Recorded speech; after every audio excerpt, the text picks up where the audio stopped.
La situación de la mujer, y además me voy a ir algo más atrás del siglo XVI, de inicios del siglo XVI, cuando empezó la Reforma, y tengo que irme al momento en el que apareció el cristianismo. Es que necesito que ustedes contemplen exactamente el panorama de cuál es la visión de la mujer, de dónde arranca y con qué se encuentra la Reforma a inicios del siglo XVI.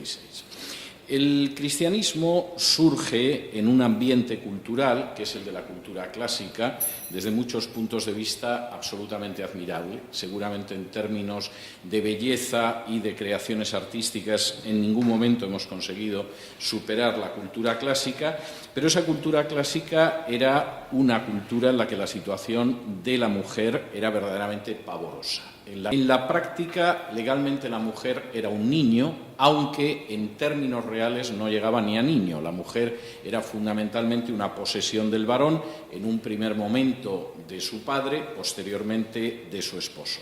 Sino que el divorcio se realizaba expulsando a la mujer de la casa, punto final. Se le echaba mano, se la ponía en la calle y ahí se consumaba el divorcio. Y, por supuesto, ese divorcio además era obligatorio en determinados casos. Por ejemplo, si una mujer casada era violada, había que divorciarse de ella. Se suponía que la violación había dañado el material y eso obligaba a ponerla en la calle sí o sí. De modo que en ese sentido la situación en Grecia era una situación verdaderamente poco envidiable. No crean que era mejor en Roma. Roma es el imperio que rige el Mediterráneo y no solo el Mediterráneo. A partir de los 12 años era común que se casara una niña y eso no excluía las clases altas. No es que la gente de clase baja tuviera que casar a las hijas con 12 años, no, es que los testimonios de niñas casadas en clases altas son enormes. Por ejemplo, Octavia, la hermana del emperador Augusto, fue casada con 11 años y evidentemente pertenecía a una clase alta. Agripina, que es otro de las mujeres de la familia imperial, se casó con 12 años.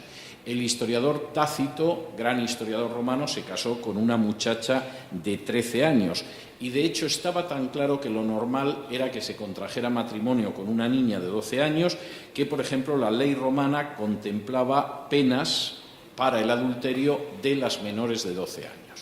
De modo que en la cultura romana, e insisto, es la cultura en medio de la cual surge el Evangelio, además era muy común el infanticidio y sobre todo el infanticidio femenino.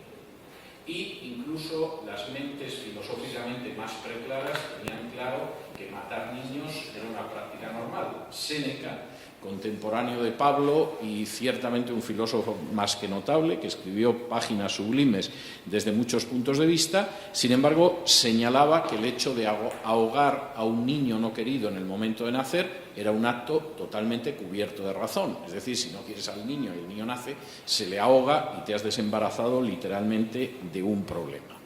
Tácito consideraba que era intolerable que los judíos pensaran que matar a un niño no deseado era una práctica que era mala. Es decir, de hecho, lo que le parecía absolutamente siniestro y perturbador, por citar literalmente, era que se pudiera pensar que el no dar muerte a un niño no deseado era algo que se pudiera condenar. Era una práctica normal y tenía que ser aceptable. Y es una carta que escribe un señor que se llamaba Hilarión a su esposa, que estaba embarazada y se llamaba Alice. Y dice así: «Sabe que estoy aún en Alejandría y no te preocupes si todos regresan y yo me quedo en Alejandría. Te ruego que cuides de nuestro hijito y tan pronto como me paguen te haré llegar el dinero. Si das a luz, consérvalo si es varón, y si es hembra, desembarázate de ella. Me has escrito que no te olvide. ¿Cómo iba a olvidarte? Te suplico que no te preocupes». Bueno, pues Hilarión era un buen esposo y un buen padre de familia. Es decir, si no regreso, cariño, no te preocupes. ¿Cómo te voy a olvidar si siempre te estoy recordando? Te voy a mandar dinero para que no te falte de nada. Por cierto, estás embarazada. Si el niño que nace es un varón, lo conservas. Si es una niña, en fin, deshazte de ella. Es decir, incluso aquellas personas que podían tener mejores sentimientos, sin embargo, consideraban que las niñas eran muy prescindibles. De hecho, la muerte de las niñas era tan asumida, tan normal y tan generalizada, que las pirámides de población en la antigua Roma no eran como nuestras pirámides de población, donde siempre hay más mujeres que hombres, porque es verdad que inicialmente mueren más mujeres, pero luego al final aguantan más, y las pirámides de población siempre tienen más mujeres que hombres. Ese es el estadio natural. En Roma no era así. De hecho, la muerte de niñas era tan habitual que en la ciudad de Roma había 131 hombres por cada 100 mujeres. Es decir, la tasa de supervivencia de las mujeres era una tercera parte inferior a la de los hombres. En Italia, en el conjunto de Italia, la situación era peor. Se supone que en la ciudad de Roma eran más civilizados y había 131 hombres por 100 mujeres. En Italia había 140 hombres por cada 100 mujeres. Algún estudio que se ha realizado sobre familias romanas muestra, por ejemplo, sobre un muestreo de 600 familias estudiadas en una de las ciudades del imperio, que solo 6, es decir, el 1%, tenía más de una hija. La segunda hija, de manera sistemática, era muerta. El cristianismo implicó un cambio en cuanto a esto, de que, por ejemplo, las mujeres afluyeron al cristianismo, que era auténticamente una cobertura en todos los sentidos, de manera inmensa. Las cristianas se casaban más tarde, no había prácticamente matrimonios infantiles, no se producía el aborto ni el infanticidio. Al mismo tiempo se consideraba que el adulterio de la mujer estaba mal, pero también se consideraba que el adulterio del varón era negativo. Y es curioso, a veces la desproporción de mujeres dentro de las comunidades cristianas era exactamente la contraria de la población romana. Por ejemplo, cuando en el año 303 se produzca una persecución en la ciudad norteafricana de Cirta, una ciudad del Imperio Romano, y, por supuesto, se dediquen a ejecutar a los cristianos, que de los restos que quedan de esa persecución hay 16 túnicas de varón frente a 82 de mujer. Había 5 mujeres por cada hombre dentro de esa comunidad cristiana. Es decir, realmente el cristianismo implicó un avance absolutamente extraordinario para la mujer en el. Esa situación cambia de manera dramática a partir sobre todo del siglo III. Y empieza a cambiar de manera dramática porque en el seno del cristianismo empieza a entrar de manera masiva la filosofía grecorromana. Y en ese sentido hay una enorme inyección de estoicismo, hay una enorme inyección en muchos aspectos de la filosofía negativa del cuerpo, del sexo y de la mujer, y sobre todo a medida que avanza la Edad Media se va considerando cada vez con más claridad que el estado de perfección es el estado de celibato, el estado que implica mantener a las mujeres a distancia, el estado, incluso si se puede, de virginidad perpetua. Con lo cual, el concepto de la mujer en el cristianismo, que ha sido muy positivo en sus primeros años, empieza a ser un concepto que no tiene nada que envidiar, salvo en el hecho de justificar el infanticidio al que había a inicios del Imperio Romano, cuando surge el cristianismo. Voy a leerles algunas citas para que ustedes mismos se hagan una idea de qué se encuentran los reformadores cuando empieza la Reforma a inicios del siglo XVI. Tertuliano, que es uno de los padres de la Iglesia, por ejemplo, en De Culta Feminarum escribe lo siguiente: ¿y no sabes tú que eres una Eva? La sentencia de Dios sobre este sexo tuyo vive en esta era. La culpa debe necesariamente vivir también. Tú eres la puerta del demonio. Eres la que quebró el sello de aquel árbol prohibido. Eres la primera desertora de la ley divina. Eres la que convenció a aquel a quien el diablo no fue suficientemente valiente para atacar. Así de fácil destruiste la imagen de Dios, el hombre. A causa de tu deserción, incluso el Hijo de Dios tuvo que morir. Verdaderamente el texto es para echarse a temblar, y Tertuliano es muy interesante en algunos aspectos, pero su visión de la mujer como forma de tergiversar las Escrituras es algo para echarse a temblar. No crean ustedes que es distinto lo que opinaba Jerónimo, que hizo una labor extraordinaria traduciendo la Biblia de las lenguas originales al latín, la famosa Vulgata, pero que podía escribir que no hay nada más impuro que una mujer con el periodo y todo lo que toca lo convierte en impuro. Y, por supuesto, consideraba que la situación ideal del ser humano era vivir en la virginidad, a lo cual respondía algún cristiano de la época que eso llevaría a la extinción de la especie, lo cual, dicho sea de paso, parece bastante lógico. San Juan Crisóstomo, que posiblemente es el padre griego más importante, no crean ustedes que tenía una visión más positiva de la mujer. Por ejemplo, escribía: ¿qué otra cosa es la mujer sino una enemiga de la amistad, un castigo inevitable, un mal necesario, una tentación natural, una calamidad deseable, un peligro doméstico, un detrimento deleitoso, una naturaleza ruda pintada con bellos colores? De hecho, San Juan Crisóstomo, que ya había entrado en la deriva de todo lo negativo que es el sexo, escribía: el hombre vivía en el paraíso sin deseo alguno sexual, de tal manera que no existían relaciones sexuales, ni nacimiento, ni otras clases de corrupciones. Solo después del pecado el hombre fue revestido de la esclavitud del matrimonio. Por supuesto, San Juan Crisóstomo nunca explicó cómo obedecieron el mandato de crecer y multiplicaos sin tener relaciones sexuales. Quizá había un laboratorio para bebés probetas en el Edén, del que no nos cuenta nada el libro de Génesis, pero que supuestamente existiría. San Ambrosio, que aparte de ser obispo de Milán fue el maestro de San Agustín, verdaderamente hace una descripción de la mujer que no tiene desperdicio. Sus caras son como viento abrasador y sus voces silbidos de serpiente, pero también aplican encantamientos nefastos a incontables hombres y animales. Y cuando se dice que su corazón es una red, se está hablando de la malicia insondable que impera en sus corazones. La descripción es verdaderamente notable.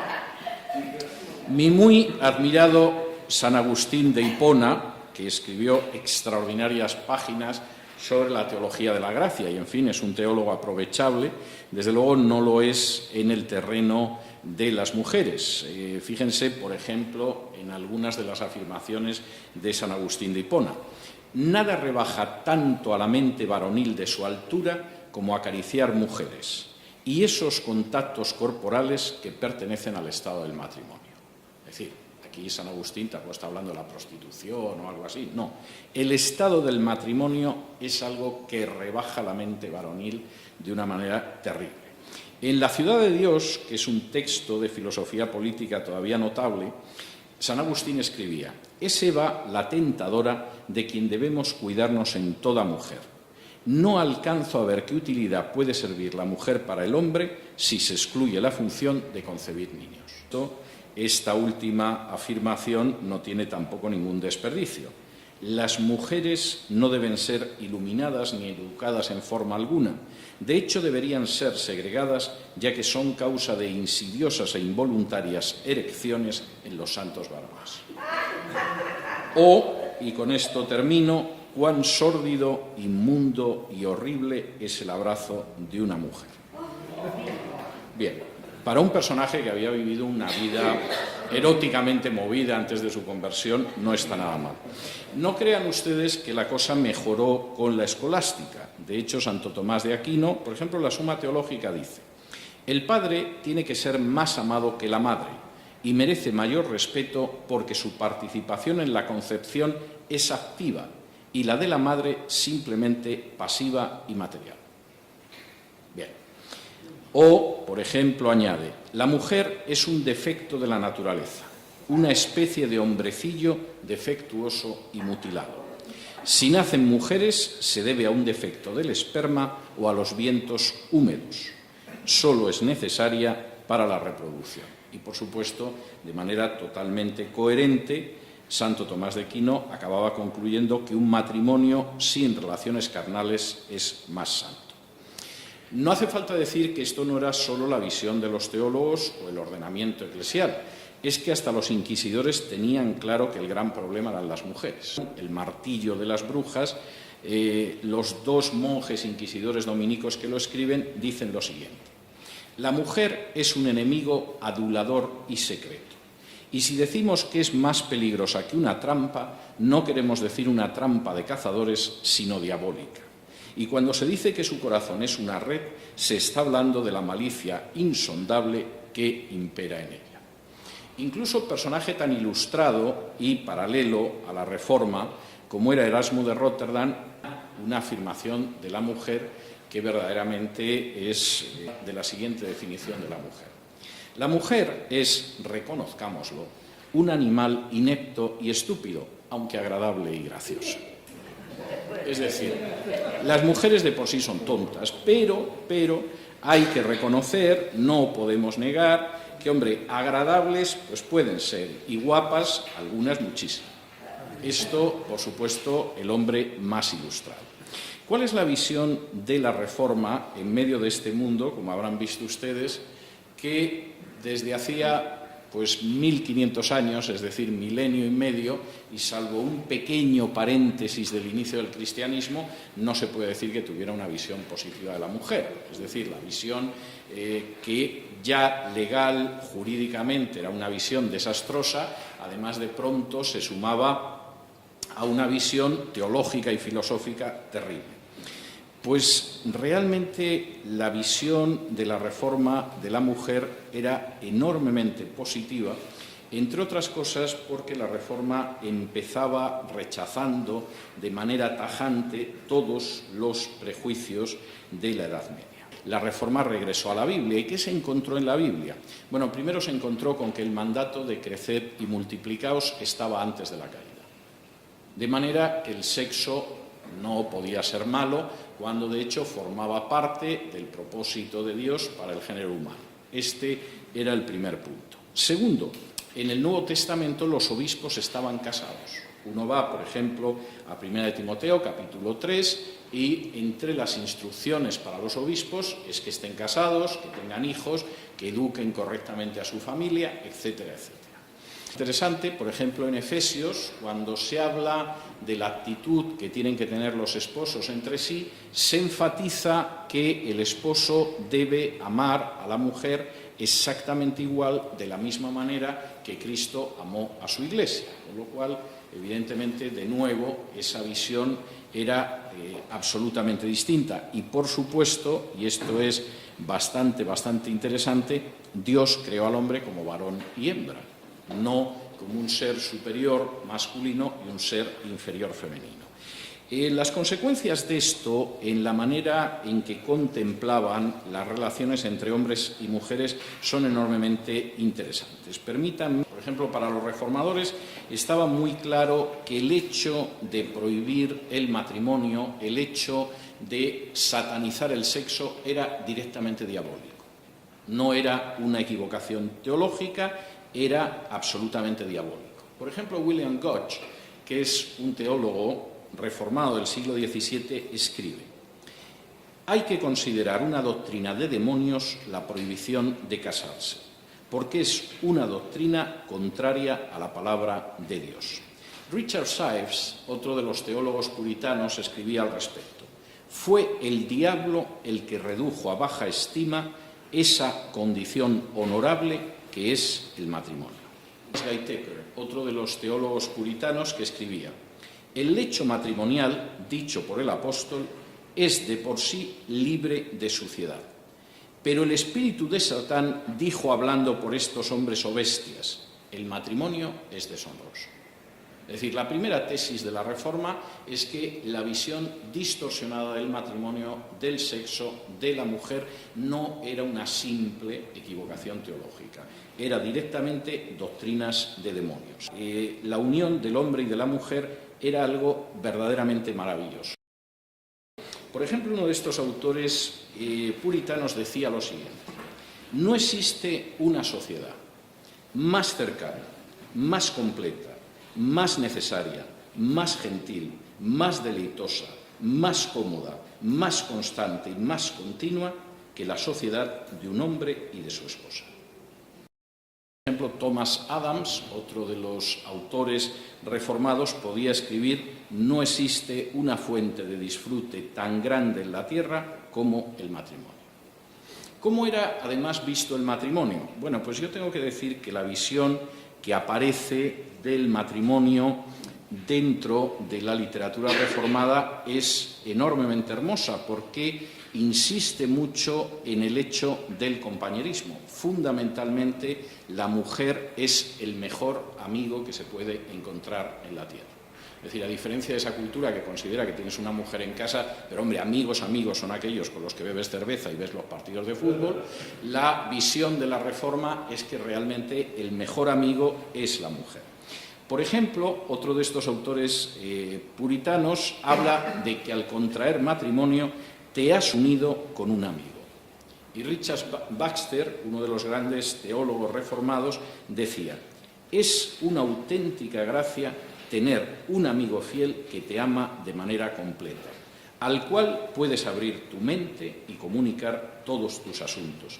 Y es una gran gracia tener cerca a un amigo que ayuda a tu alma, aviva en ti la gracia de Dios. Es decir, realmente la mujer no es esa trampa diabólica que a poco que nos descuidemos pues nos va a arrastrar a lo peor, sino que es todo lo contrario, es el gran amigo. Es el alma cercana a la que podemos abrir nuestro corazón, con la que podemos comunicar todos nuestros asuntos y que no solamente, como se dedica a provocar erecciones en los santos varones, nos conduce a la condenación, todo lo contrario, es el gran ayudador del alma del varón y aquella que aviva en el hombre la gracia de Dios. Henry Smith, que es otro de los grandes teólogos reformados, decía que un regalo tal como la mujer es algo que solo podemos atribuir a Dios y hay que aceptarlo como si Él nos enviara un presente desde el cielo con un nombre que lleva escrito encima: el regalo de Dios. Es una visión ciertamente hermosa de la mujer. Por supuesto, esto implicaba que la visión del sexo era muy positiva. Los puritanos tienen muy mala fama, fundamentalmente porque como nadie se ha dedicado a leer a los autores puritanos, hay mucha ignorancia y es muy fácil repetir todas las tonterías que se dicen sobre ellos. Yo creo que pocos autores cristianos han insistido más en las bondades del sexo que los puritanos, que no es la imagen que tendríamos de los puritanos.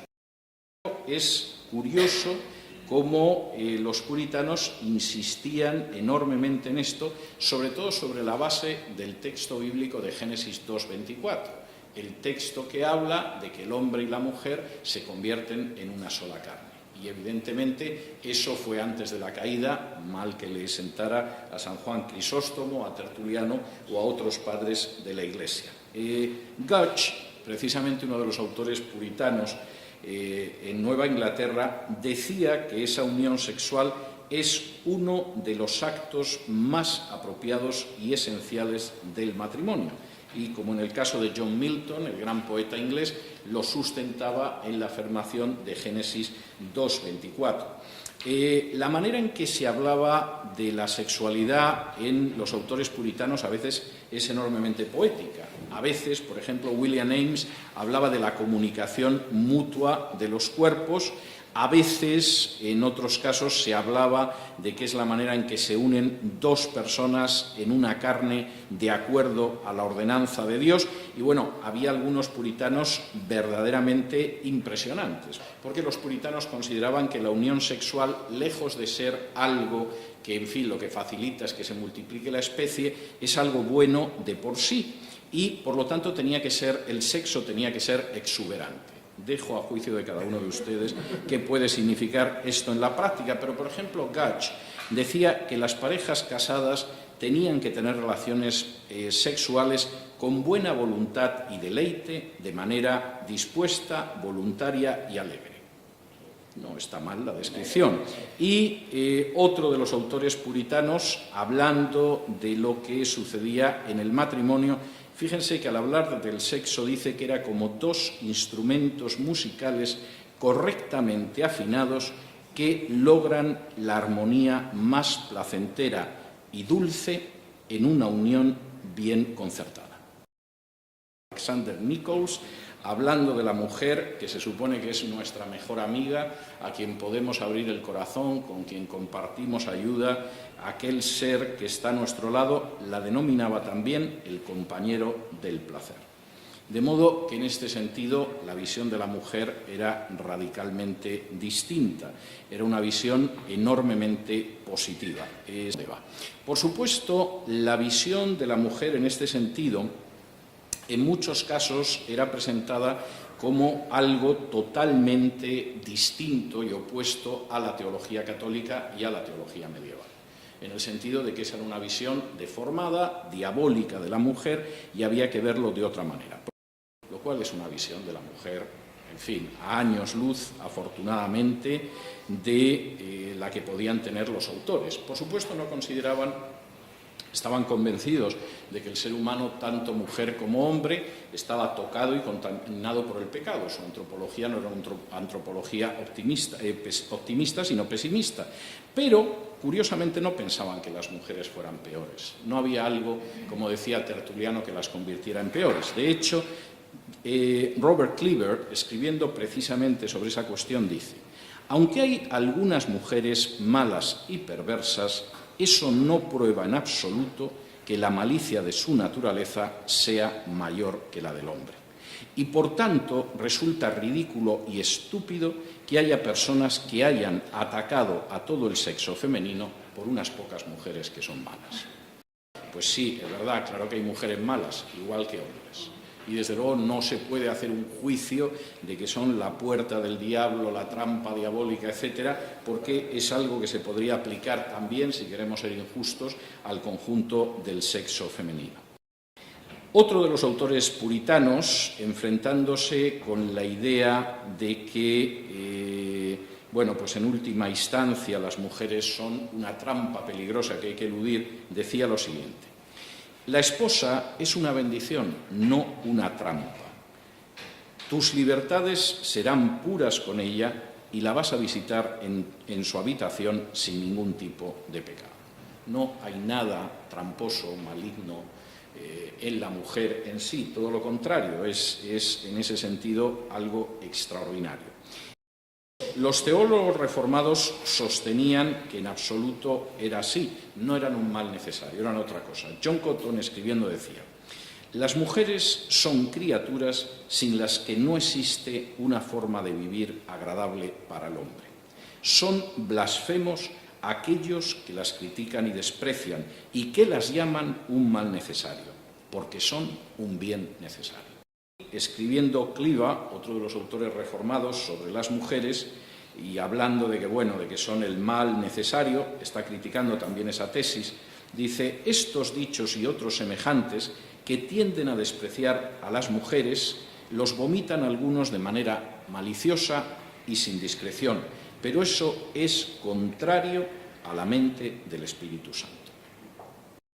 De hecho, la mente del Espíritu Santo es que son el bien necesario y el ser que solamente Dios podría diseñar y que se puede considerar como alguien que lleva encima un letrero que dice el regalo de Dios.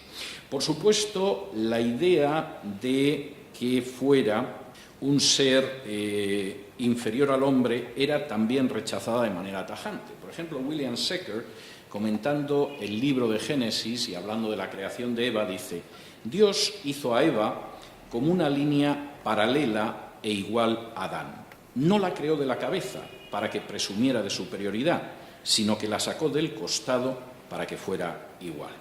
O, y esto es bastante interesante, Gotch, aceptando que efectivamente hay textos en la Biblia donde se dice que el hombre, la cabeza de la esposa es el varón, dice sin embargo lo siguiente: aunque el varón puede ser la cabeza, sin embargo la mujer es el corazón, lo que es la parte más excelente del cuerpo, cercana a la cabeza y mucho más excelente que cualquier otro miembro que está situado bajo la cabeza.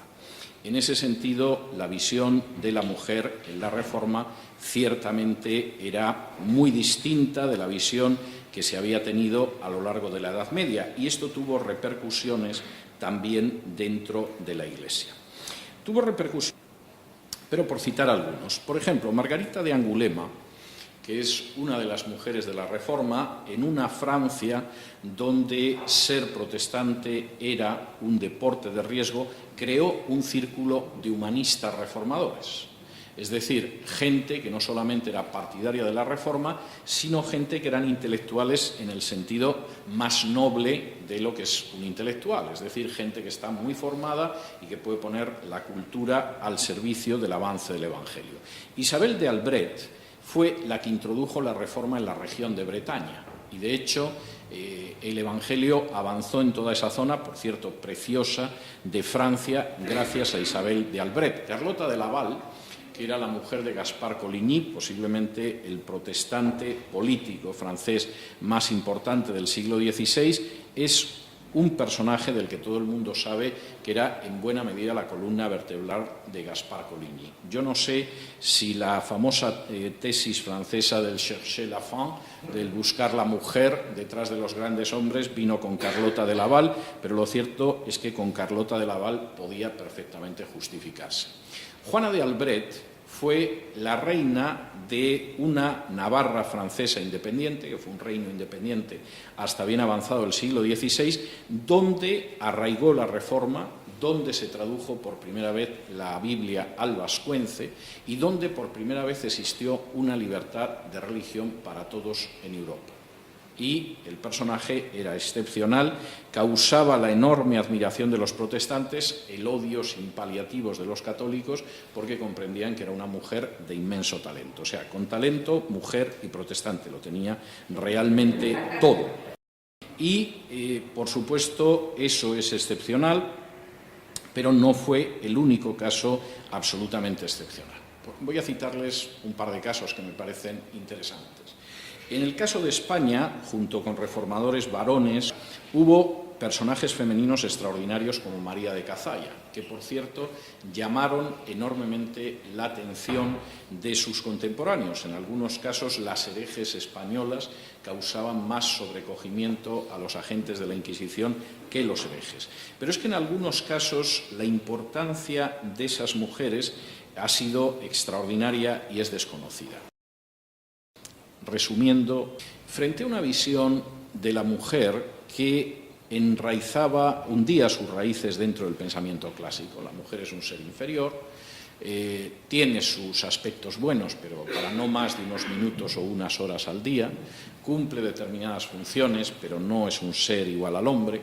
Visión clásica todavía empeorada por una visión católica partidaria del celibato, en la cual, claro, la mujer era el máximo peligro para alguien que quiere mantenerse toda su vida célibe, frente a esa visión negativa, bochornosa, que denigraba el matrimonio, que denigraba el sexo y que denigraba a la mujer. La Reforma presentó una nueva visión que simplemente se limitaba a volver a la Biblia. Al volver a la Biblia, la mujer no solamente no era un ser negativo, es cierto que hay mujeres muy malas, como también hay hombres muy malos, pero la mujer, en términos generales, y precisamente porque así se desprende de la Biblia, para el hombre es la compañera perfecta. Es el ser con el que se puede compartir toda la existencia, es aquel al que se puede abrir plenamente el corazón y confiar de una manera absoluta, es aquel al que podemos definir como nuestro mejor amigo, no como un mal necesario, sino como el bien necesario, que además es la compañera del placer y que incluso es un ser que solamente Dios podría diseñar para que se convierta en un auténtico regalo de Dios. Es ese ser, además, el que en un momento determinado puede ser el corazón de la pareja y al mismo tiempo es un ser que permite que la existencia del ser humano pues, pueda llegar a una belleza tan notable como algunos de los pasajes que yo he leído antes. Y, por supuesto, es un ser que también es motor del avance del reino de Dios en este mundo, que en algunas ocasiones, en los momentos más duros de la Reforma, tuvo que asumir funciones de extender el Evangelio allá donde el Evangelio no llegaba, que tuvo que defender situaciones que parecían absolutamente indefendibles, que entraron con el Evangelio en regiones donde, por supuesto, el varón no había llegado nunca con el Evangelio y que demostraron que efectivamente el hombre existe como varón y como mujer, o el ser humano existe como varón y hembra, si ustedes lo prefieren. La Reforma implicó un cambio, y implicó un cambio radical simplemente por una razón. Se limitó a regresar a la Biblia, a leer lo que veía en ella y aplicarlo. Muchas gracias.